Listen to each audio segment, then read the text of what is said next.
하루간 경제 뉴스를 종합하는 시간 경제운입니다. 자영업자들 대출이 점점 늘어나면서 위험 수준에 이르렀다는 분석이 나옵니다. 대출 규모뿐만 아니라 대출의 질까지 나빠지고 있다는 분석이 나오는데 앞으로 전망이 어떻게 될지 홍경표 기자와 함께 자세히 알아보겠습니다. 안녕하십니까? 안녕하세요. 네, 이 자영업자 대출 부채 문제 어떻게 얼마나 심각한 상황인 겁니까? 사실 우리나라 자영업자들이 코로나19 확산기에 상당히 어렵지 않았습니까? 거기에 이후에 이제 글로벌 통화 긴축도 이루어지면서 경기도 썩 좋지는 않았고요. 이에 수년간 코로나19와 경기 부진 충격을 금융기관 대출로 이제 버텨온 자영업자들이 더 이상 이제 원리금을 감당하지 못하는 사례가 속출하고 있다는 소식입니다. 네. 더구나 당분간 국내외에서 고금리 기조가 이어질 가능성이 상당히 크고요. 경기 회복도 불확실한 만큼 이제 한계를 맞는 자영업자 수와 이들의 부실 대출은 갈수록 늘어날 것으로 우려가 되고 있습니다. 그 자영업자 대출 규모 구체적으로 어떻게 얼마나 됩니까? 이제 올해 상반기 말에 자영업자의 전체 금융기관 대출 잔액을 살펴보면 약 1,043조 원이에요. 이게 역대 최고 기록을 갈아치웠고요. 네. 이는 올해 1분기와 비교를 해서도 9조 5천억 원이 더 불어난 수치입니다. 네. 대출 잔액을 또 보면 이제 지난해 3분기 이후에 4분기 연속 1천조 원을 넘어서는 수치였습니다. 네, 그렇게 대출이 많으면 빚을 이제 갚지 못하고 연체를 하는 그렇죠. 경우도 왠지 많을 것 같습니다. 네, 그래서 올해 2분기 자영업자들의 연체액 같은 경우도 역대 가장 많은 7조 3천억 원에 달했고요. 네. 이에 따라서 연체율 상승세도 좀처럼 꺾이지 않는 모습을 보였습니다. 네. 연체율이 1.15%인데 이는 이제 8년 9개월 만에 가장 높은 수치고요. 이게 경기가 어렵다 보니까 이제 빚으로 연명하는 저소득층 자영업자들이 더 큰 타격을 받는 모습을 보이고 있습니다. 네. 이 저소득 이제 자영업자의 이제 연체율도 9년 3개월 만에 최고치를 찍었고요. 이처럼 연체율이 빠르게 높아지고 있으나 이제 저소득과 중소득 자영업자 대출은 줄지 않고 오히려 늘어나고 있는 추세입니다. 네, 그 대출 규모도 규모지만 그 그렇죠. 대출의 질도 나빠지고 있다고 하죠. 네, 워낙 경기가 어렵다 보니까 자영업자들이 뭐 은행은 이미 대출 다 받았고 그럼 비은행권에서 대출을 더 받는 경우가 상당히 많거든요. 네.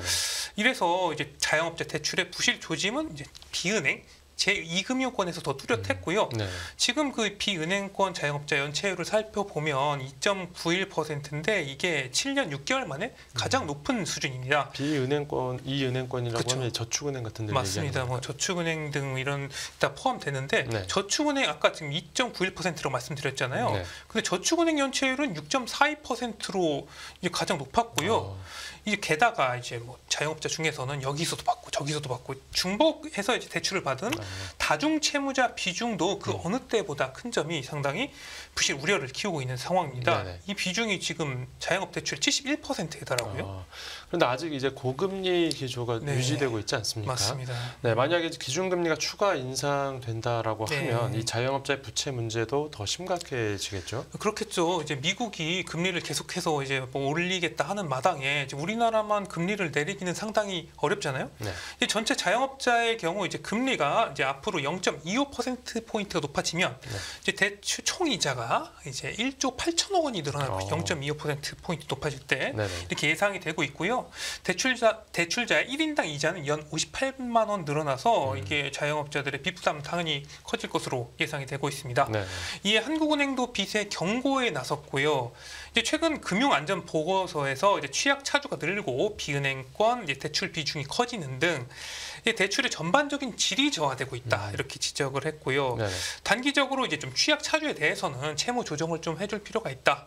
그리고 중장기적으로는 자발적 대출 상환과 부채 구조 전환을 좀 유도할 필요가 있다 이렇게도 봤습니다. 네, 이 상황은 어떻게 진행될지 좀 지켜봐야 될 것 같습니다. 맞습니다. 이제 길었던 추석 연휴가 끝나고 오랜만에 시장이 열렸는데 오늘 국내 금융시장 상황 좀 어땠습니까? 네, 이제 뭐 추석 연휴 동안 미국 시장은 열려 있었잖아요, 사실. 네. 네, 미국 연방준비제도 연준의 고금리 정책이 이제 기존 예상보다 오래 갈 것이라는 전망에 이제 무게가 실리면서 미국 국채 금리가 2007년 이제 금융위기 바로 전해죠. 이제 이후에 16년 만에 최고치를 경신했습니다. 네네. 이 30년 만기 금리는 4.95%로 5%를 거의 눈앞에 두고 있죠. 네.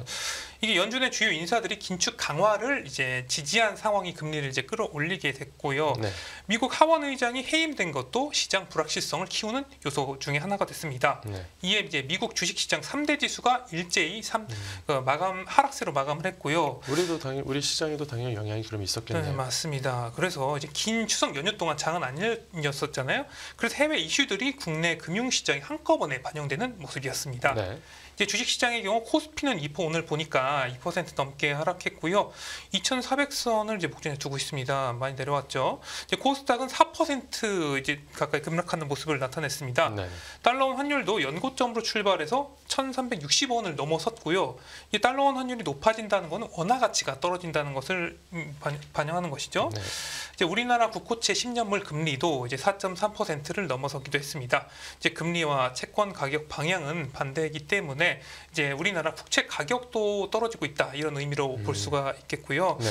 그래서 이 미국 고금리 충격에 보면 우리나라 자산들의 가치가 일제히 하락하는 모습을 나타냈습니다. 네. 그러니까 보통 채권과 주식은 이렇게 반대 방향으로 그렇죠. 움직이는데 네네. 일제히 떨어지는 네. 모습이라고 설명을 해주셨고 이렇게 충격이 한 번에 몰렸으면 금융 당국에서도 이제 가만히 보고만 있지는 않았겠죠? 맞습니다. 그래서 한국은행은 추석 연휴가 끝나자마자 오늘 아침에 시장 상황 점검 회의를 열었습니다. 네. 추석 연휴 기간 미국 국채 금리 급등과 달러 강세에 따른 국내 금융 시장의 변동성에 대해서 이제 각별한 경계심을 가지고 있다. 뭐 이렇게 했고요. 네. 또 필요시에 시장 안정화 조치에 나서겠다 이렇게도 말을 했습니다. 네. 이제 하는 부총재는 회의에서 최근 미 연준의 고금리 기조 장기화 가능성이 상당히 높아지면서 글로벌 채권 금리가 상당폭 이제 상승하고 있다고 했고요. 네. 이제 국제 유가도 높은 수준을 지속하는 등 대외 여건 불확실성이 높은 상황이다 이렇게 봤습니다. 이제 부총재는 국내 금융 외환 시장도 이러한 대외 여건 변화에 따라서 이제 변동성이 확대될 수 있는 만큼 이제 각별한 경계감을 가지고 네. 이제 가격 변수와 자본 유출입 동향을 면밀하게 모니터링하겠다 이렇게 밝히기도 했고요. 네. 또 필요시에 시장 안정화 조치에도 나설 것이라고 밝혔습니다. 네. 뭐 시장 안정화 조치를 하겠다고 이제 말이라고 해도 네네. 네, 이런 언급이 나온 것만으로도 그렇죠. 시장 안정에 좀 도움이 되니까요. 네네. 네, 이제 금융당국이 그 부동산 프로젝트 파이낸싱 집중 관리에 들어가기로 했습니까? 네, 이제 부동산 프로젝트 파이낸싱 PF 위기도 사실 이제 지난해 하반기부터 시작해서 현재까지 꺼지지 않은 불씨인데요. 네. 이제 PF 사업장 자금 경색이 심화하는 가운데서 정부가 돈줄이 막히거나 사업 진행이 중단된 이제 사업장들에 대한 관리를 강화를 합니다. 네. 이제 금융위원회는 금융감독원과 함께 부동산 PF 자금 집행 상황을 점검하는 회의를 여는데요. 네. 이번 회의를 시작으로 매달 회의를 열기로 해서 이제 PF를 예의주시하겠다는 뜻을 밝혔습니다. 매달 회의요. 그렇죠. 네. 네. 정부는 지난달 이제 주택 공급 활성화 방안을 내놨잖아요. 이 중 하나에 이제 PF 관리가 들어갔었는데 네. PF 사업장과 건설사에 이제 21조 원 이상의 금융 지원책을 이제 지원하겠다 이렇게 내놓은 바 있습니다. 이제 매달 열리는 점검 회의에서는 이러한 자금 지원책이 실제로 잘 이루어지고 있나 이런 것을 이제 확인을 하고요. 네.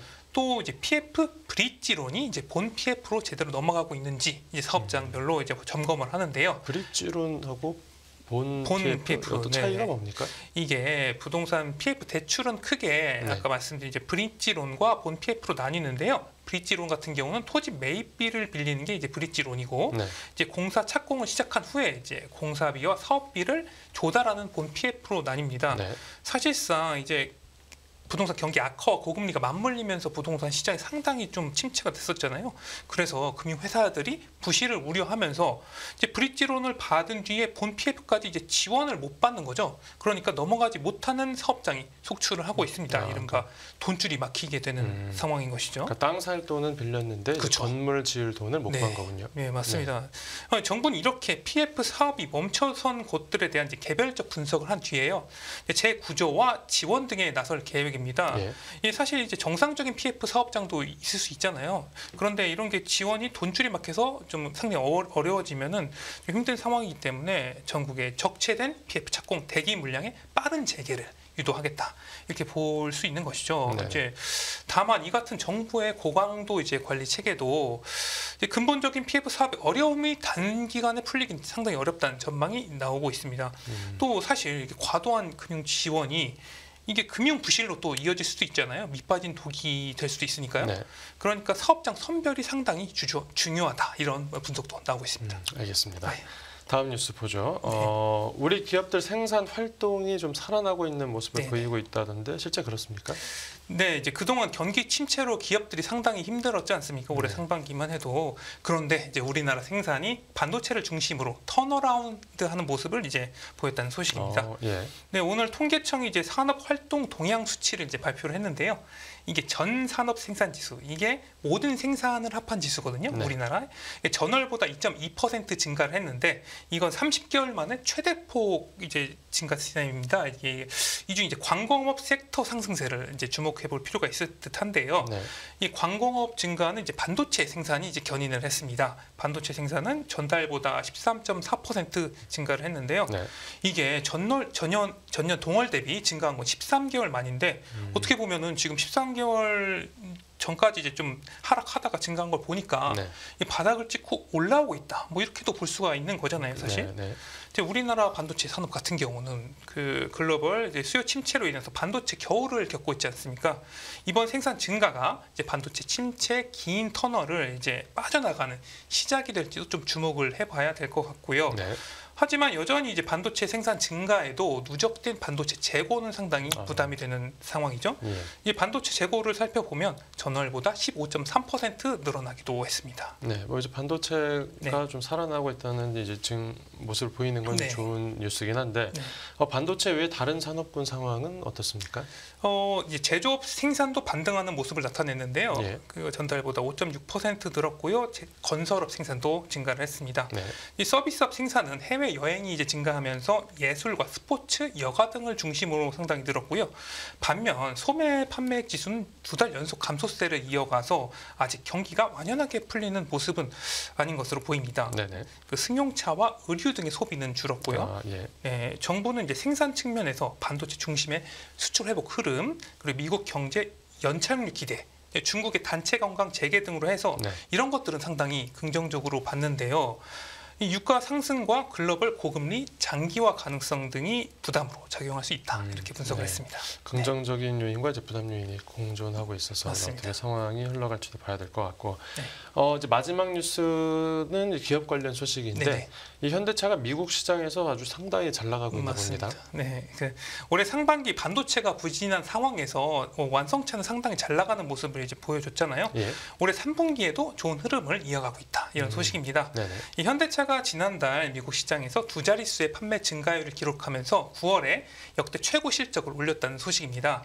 네, 지난달 이제 현대차와 기아의 미국 판매량이 약 14만 2천 대로 지난해와 비교해서 18.4% 증가를 했습니다. 네. 이제 업체별로는 현대차가 17.5% 늘어난 약 7만 5천 대를, 기아차가 약 20% 증가한 6만 7천 대를 미국 시장에서 팔았습니다. 아니 어떤 차를 그렇게 많이 산 겁니까? 네, 이 같은 이제 좋은 실적은 세 자릿수 판매 증가율을 기록한 이제 친환경차가 이끌었습니다. 전기차하고 네. 수소차인가 보네요. 맞습니다. 네. 이제 그 현대차 기아는 지난달 미국에서 약 총 2만 5,700대의 친환경차를 팔았는데요. 이는 작년 9월보다 128%, 그러니까 2배 넘게 늘어난 수치죠. 네. 이 중 하이브리드 차가 15,600대, 2배 넘게 늘었습니다. 아, 예. 네, 그리고 이제 현대차 그룹 전기차는 약 10,000대가 팔렸는데요. 차종별로는 현대차 아이오닉 5가 3,958대로 가장 많이 팔렸고, 네.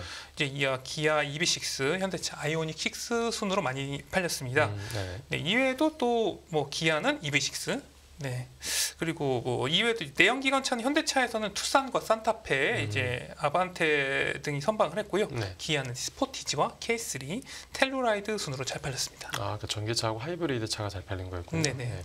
그리고 내연기관도 꽤 많이 선방을 했고요. 맞습니다. 네네. 오늘 뉴스 포인트는 여기서 마무리하겠습니다. 잘 들었습니다. 감사합니다.